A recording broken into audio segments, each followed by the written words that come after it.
सबसे पहले तो आप सभी को लोहड़ी की बहुत बहुत बधाई। मकर संक्रांति, पोंगल, भोगली बिहू, उत्तरायण और पौष वर्ष की भी अग्रिम शुभकामनाएं। 100 साल की सबसे बड़ी महामारी से भारत की लड़ाई अब तीसरे वर्ष में प्रवेश कर चुकी है। परिश्रम हमारा एकमात्र पथ है और विजय एकमात्र विकल्प। हम 130 करोड़ भारत के लोग अपने प्रयासों से कोरोना से जीतकर अवश्य निकलेंगे। और आप सबसे जो बातें मैंने सुनी हैं उसमें भी वही विश्वास प्रकट हो रहा है। अभी ओमिक्रॉन के रूप में जो नई चुनौती आई है,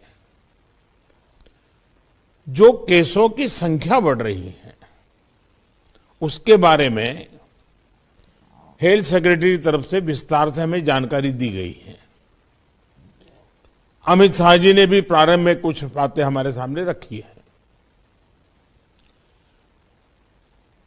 आज अनेक मुख्यमंत्री समुदाय की तरफ से भी, और वो भी हिंदुस्तान के अलग अलग कोने के, काफी महत्वपूर्ण बातें हम सबके सामने आई है। साथियों, ओमिक्रॉन को लेकर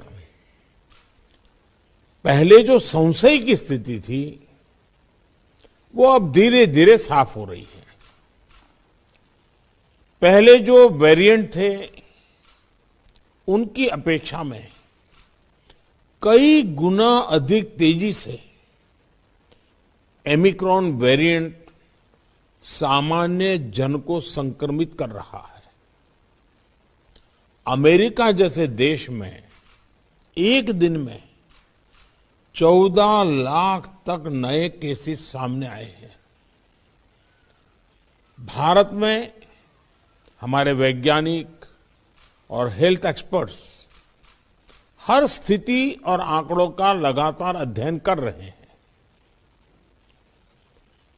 ये बात साफ है, हमें सतर्क रहना है, सावधान रहना है, लेकिन पैनिक की स्थिति न आए इसका भी हमें ध्यान रखना ही होगा। हमें ये देखना होगा कि त्योहारों के इस मौसम में लोगों की और प्रशासन की अलर्टनेस कहीं से भी कम न पड़े। पहले केंद्र और राज्य सरकारों ने जिस तरह प्रिएम्प्टिव, प्रोएक्टिव और कलेक्टिव अप्रोच अपनाई है, वही इस समय की जीत का मंत्र है। कोरोना संक्रमण को हम जितना सीमित रख पाएंगे, परेशानी उतनी ही कम होगी। हमें जागरूकता के फ्रंट पर साइंस आधारित जानकारियों को बल देने के साथ ही अपने मेडिकल इंफ्रास्ट्रक्चर को, मेडिकल मैन पावर को स्केल अप करते ही रहना पड़ेगा। साथियों, दुनिया के अधिकतर एक्सपर्ट्स का कहना है कि वेरिएंट चाहे कोई भी हो, कोरोना से लड़ने का सबसे कारगर हथियार वैक्सीन ही है। भारत में बनी वैक्सीन तो दुनिया भर में अपनी श्रेष्ठता सिद्ध कर रही है। ये हर भारतीय के लिए गर्व का विषय है कि आज भारत लगभग 92% वयस्क जनसंख्या को पहली डोज दे चुका है। देश में दूसरी डोज की कवरेज में भी 70% के आसपास पहुंच चुके हैं। और हमारे वैक्सीनेशन अभियान को 1 साल पूरे होने में अभी भी 3 दिन बाकी है। 10 दिन के भीतर ही भारत अपने लगभग 3 करोड़ किशोरों का भी टीकाकरण कर चुका है। ये भारत के सामर्थ्य को दिखाता है, इस चुनौती से निपटने की हमारी तैयारी को दिखाता है। आज राज्यों के पास पर्याप्त मात्रा में वैक्सीन उपलब्ध है। फ्रंटलाइन वर्कर्स और सीनियर सिटीजन्स को प्रिकॉशन डोज जितनी जल्दी लगेगी उतना ही हमारे हेल्थ केयर सिस्टम का सामर्थ्य बढ़ेगा। 100% टीकाकरण के लिए हर घर दस्तक अभियान को हमें और तेज करना है। मैं आज अपने उन हेल्थ केयर वर्कर्स, हमारी आशा बहनों का भी अभिनंदन करता हूं जो मौसम की कठिन परिस्थितियों के बीच वैक्सीनेशन अभियान को गति देने में जुटे हैं। साथियों, टीकाकरण को लेकर भ्रम फैलाने की किसी भी कोशिश को भी हमें टिकने नहीं देना है। कई बार हमें यह सुनने को मिलता है कि टीके के बावजूद संक्रमण हो रहा है तो क्या फायदा। मास्क को लेकर भी ऐसी अफवाहें उड़ती हैं कि इससे लाभ नहीं होता। ऐसी अफवाहों को काउंटर करने की बहुत जरूरत है। साथियों, कोरोना से इस लड़ाई में हमें एक और बात का बहुत ध्यान रखना होगा। अब हमारे पास कोरोना से लड़ाई का 2 साल का अनुभव है। देशव्यापी तैयारी भी है। सामान्य लोगों की आजीविका, आर्थिक गतिविधियों को कम से कम नुकसान हो, अर्थव्यवस्था की गति बनी रहे, कोई भी रणनीति बनाते समय हम इन बातों को जरूर ध्यान में रखें। ये बहुत आवश्यक है और इसलिए लोकल कंटेनमेंट पर ज्यादा फोकस करना बेहतर होगा। जहां से ज्यादा केस आ रहे हैं, जहां ज्यादा से ज्यादा और तेजी से टेस्टिंग हो, ये सुनिश्चित करना भी आवश्यक है। इसके अलावा हमें यह भी सुनिश्चित करना होगा कि होम आइसोलेशन में ही ज्यादा से ज्यादा ट्रीटमेंट हो सके। इसके लिए होम आइसोलेशन से जुड़ी गाइडलाइंस को, प्रोटोकॉल को, उसे फॉलो करना और स्थितियों के अनुसार इंप्रूवाइज करना भी बहुत जरूरी है। होम आइसोलेशन के दौरान ट्रैकिंग और ट्रीटमेंट की व्यवस्था जितनी बेहतर होगी उतना ही अस्पतालों में जाने की आवश्यकता कम होगी। संक्रमण का पता चलने पर लोग सबसे पहले कंट्रोल रूम में संपर्क करते हैं।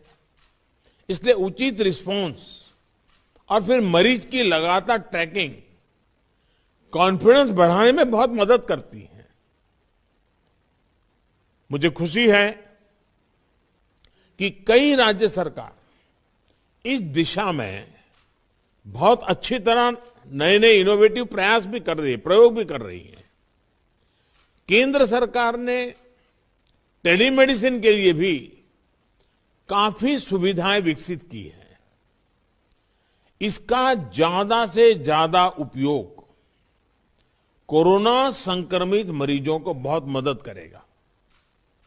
जहां तक जरूरी दवाओं और जरूरी इंफ्रास्ट्रक्चर की बात है, तो केंद्र सरकार हर बार की तरह हर राज्य के साथ खड़ी है।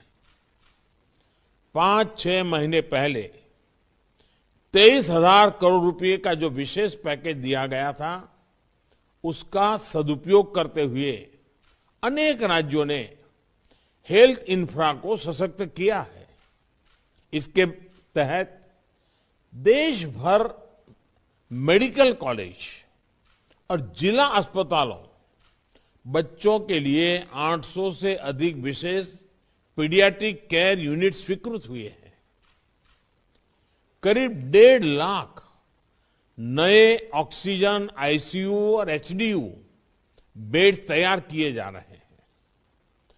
5,000 से अधिक विशेष एम्बुलेंस और 950 से अधिक liquid medical oxygen storage tank की कैपेसिटी जोड़ी है।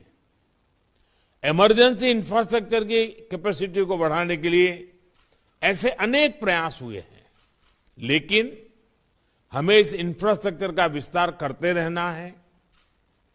कोरोना को हराने के लिए हमें अपनी तैयारियों को कोरोना के हर वेरिएंट से आगे रखना होगा। ओमिक्रॉन से निपटने के साथ ही हमें आने वाले किसी और संभावित वेरिएंट के लिए भी अभी से तैयारी शुरू कर देनी है। मुझे विश्वास है हम सभी का आपसी सहयोग, एक सरकार का दूसरी सरकार के साथ समन्वय कोरोना से लड़ाई में देश को ऐसी ही ताकत देता रहेगा। एक बात हम भली भांति जानते हैं, हमारे देश में एक हर घर में ये परंपरा है, जो आयुर्वेदिक चीजें हैं, जो काढ़ा वगैरह पीने की परंपरा है, इस सीजन में उपकारक है। इसको कोई मेडिसिन के रूप में नहीं कहता है, लेकिन उसका उपयोग है। और मैं तो देशवासियों से भी आग्रह करूंगा कि ये जो हमारी परंपरागत घरगथ्थू जो चीजें रहती है, ऐसे समय उसका भी काफी मदद मिलती है, उस पर भी हम ध्यान केंद्रित करें। साथियों, आप सभी ने समय निकाला, हम सब ने अपनी चिंताएं साझा की और हम सब ने मिलकर के संकट कितना ही बड़ा क्यों ना आए, हमारी तैयारियां, हमारा मुकाबला करने का विश्वास और विजयी होने के संकल्प के साथ हर एक की बातों में से निकल रहा है। और यही सामान्य नागरिक को विश्वास देता है और सामान्य नागरिकों के सहयोग से हम इस परिस्थितियों को भी सफलता से पार करेंगे। आप सभी ने समय निकाला, इसके लिए मैं हृदय से आपका आभार व्यक्त करता हूं। बहुत बहुत धन्यवाद। न्यूज 24 पब्लिक लाइव चैनल को सब्सक्राइब, लाइक और शेयर करें।